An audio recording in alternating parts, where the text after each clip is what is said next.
if you have an EMF meter and it's registering low exposure, does that mean the Wi-Fi in the other room or the cell phone on the counter are not creating any cell phone risk to you?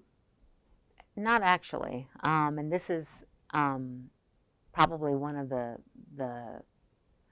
most upsetting thing is that, we can turn everything off in our home or near our body, but if there are antennas outside that are creating radiation levels, especially with 5G, where we know it is going to increase the overall environmental level of radiation that we're exposed to, whether we're using a phone or not, whether we're using Wi-Fi or not, you will increase the levels outside day and night.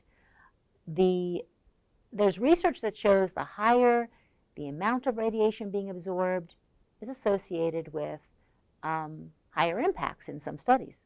But there's also research that shows even very low levels can have windowed effects where there's effects at the cellular level that can harm people, animals, children. So we really need to look overall and not only change what we're doing personally, but get policy change, which is really what's going to make the difference to reduce overall levels. How can individual people do something to stop the rollout of 5G in their town or city or state? What are 4G and 5G streamlining bills? So I think that getting organized locally is the most important thing that we can do. And we do that in community. First, there needs to be awareness and education on what is a small cell, what is 5G, what is wireless, and why should I care? So we have to have that information. Then the second step is a community conversation. You have to get it to be something we're talking about. So neighbors are talking about it. You're talking to your elected officials. And then that leads to action. The challenge in any issue is that there isn't even education on what it is. I mean, I didn't know what 5G was. Most people say, well, what is 5G and what is a small cell? And that sounds so nice, small cell. Isn't that sweet? It's like a small cell. It's so cute. But small cells are anything but small. They are shorter cell towers. They have antennas which are emitting radio frequency radiation. And they also have these big electrical cabinets at the base, which can be the size of refrigerators. But industry has taken over the language and calls them street furniture. So, one of the things that we try to do, and we have all kinds of materials that we have put together, is to educate people on, what is 5G?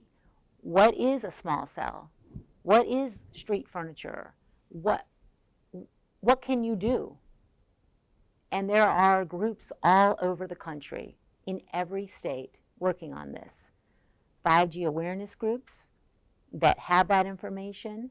Environmental Health Trust at ehtrust.org. That is our organization. We have downloadable fact sheets that you can use.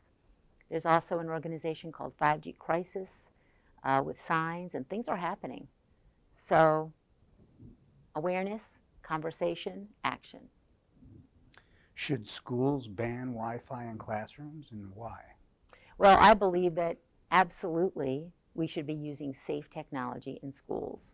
And Wi-Fi is not safe. It's linked to a myriad of adverse health impacts.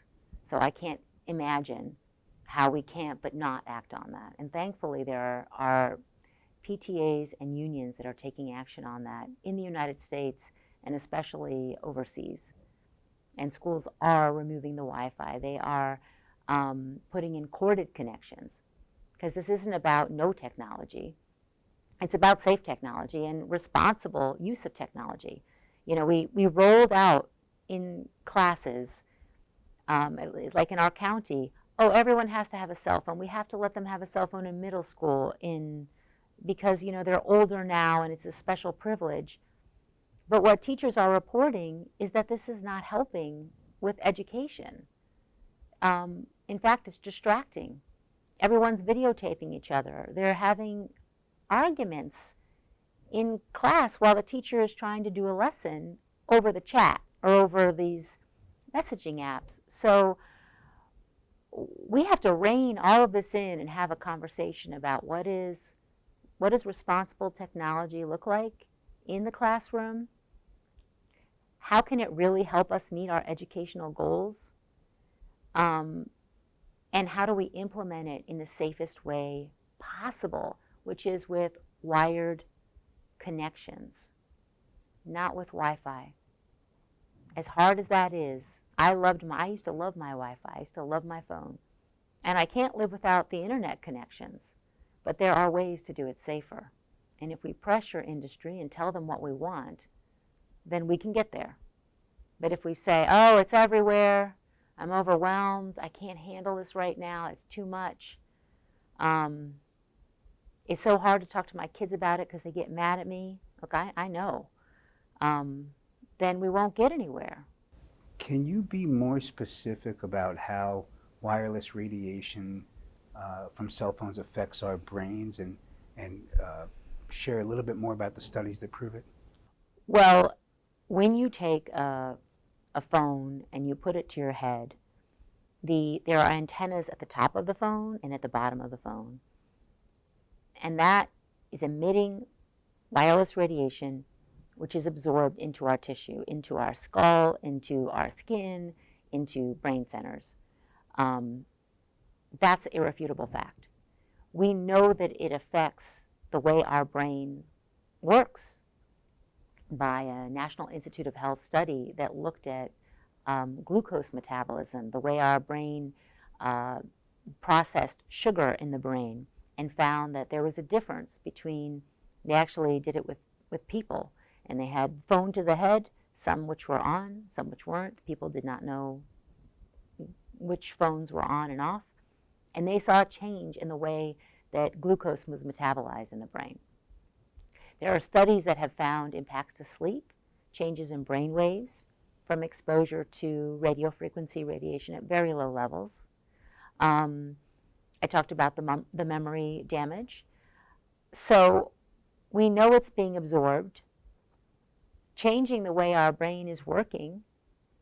And what industry scientists will say is, well, it's not proven. Like there's actually a talk by the Radiation Authority in Sweden, where when asked about this, they acknowledged this research, but said they would have to do the long-term studies on people sleeping to know if it really affected their sleep, which didn't, we know that it's changing the way the brain works during sleep. People are reporting that when you reduce your exposure from a cell phone, you sleep better. Turn it all off. At night, turn it off. Don't sleep with your phone. How many teens are sleeping with their phones under their pillow? I, as a therapist, would sleep with the phone under my pillow when I had certain clients in crisis before I knew about this issue. And I am just thankful to know about this issue. And I can say that my sleep has improved. And you want to block out all the light. Decrease blue light. Remove electrical cords from underneath your bed, around your bed, so that you don't have the extremely low frequency fields and the electric fields as well.